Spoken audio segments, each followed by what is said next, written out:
નમસ્તે વિદ્યાર્થી મિત્રો, આજે આપણે વિભાજ્યતાની ચાવી જોવાના છે, જેમાં આજે આપણે 5 અને 10 ની વિભાજ્યતાની ચાવી છે. આ બે ચાવીઓ બાકીની ચાવીઓ કરતાં સૌથી સહેલી ચાવીઓ છે.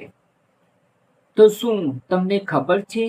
કોઈ સંખ્યાને જોઈને તમે કહી શકશો કે આ સંખ્યા 5 વડે વિભાજ્ય છે કે પછી 10 વડે વિભાજ્ય છે? એ તમે ફક્ત જોઈને જ કહી શકશો આ ચાવી શીખ્યા પછી. તો જોઈએ 5ની ચાવી. તો એમાં શું જોવાનું હોય છે? તો એમાં ફક્ત એકમનો અંક જોવાનું હોય છે. એકમનો અંક જો 0 હોય અથવા તો 5 હોય તો એ સંખ્યા એ 5 વડે વિભાજ્ય છે એમ કહી શકાય. દાખલા તરીકે આપણે 5ની વિભાજ્યતાની ચાવીમાં આપણે શું 0 અને 5 યાદ રાખવાનું છે. તો 125 છે તો તેનો એકમનો અંક શું છે? 5 છે, માટે 5 વડે વિભાજ્ય છે. આ 120 છે તો એનો એકમનો અંક શું છે? 0 છે, તો માટે 5 વડે વિભાજ્ય છે. એવી કોઈ પણ તમે મોટી સંખ્યા ગમે તે લઈ શકશો. આ સંખ્યા છે 3460, તો એકમનો અંક શું છે? 0 છે, માટે 5 વડે વિભાજ્ય છે.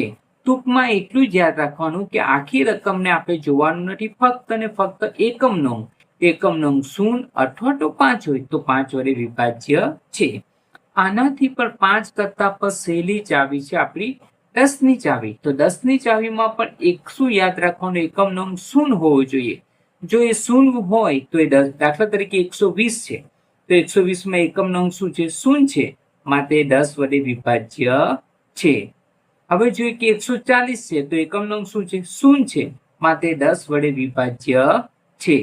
આ 135 છે, એમાં એકમનો અંક 0 નથી, એટલે 10 વડે વિભાજ્ય નથી, પણ આ 5 વડે વિભાજ્ય છે. પણ જે સંખ્યા 10 વડે વિભાજ્ય છે તે 5 વડે વિભાજ્ય થશે. કેમ? તો કે 5ની વિભાજ્યતાની ચાવીમાં 0 પણ છે. ખ્યાલ આવે છે? એટલે જે સંખ્યા 10 વડે વિભાજ્ય થશે 5 વડે તો વિભાજ્ય થશે. પણ 5 વડે વિભાજ્ય છે એ 10 વડે વિભાજ્ય ના પણ થાય.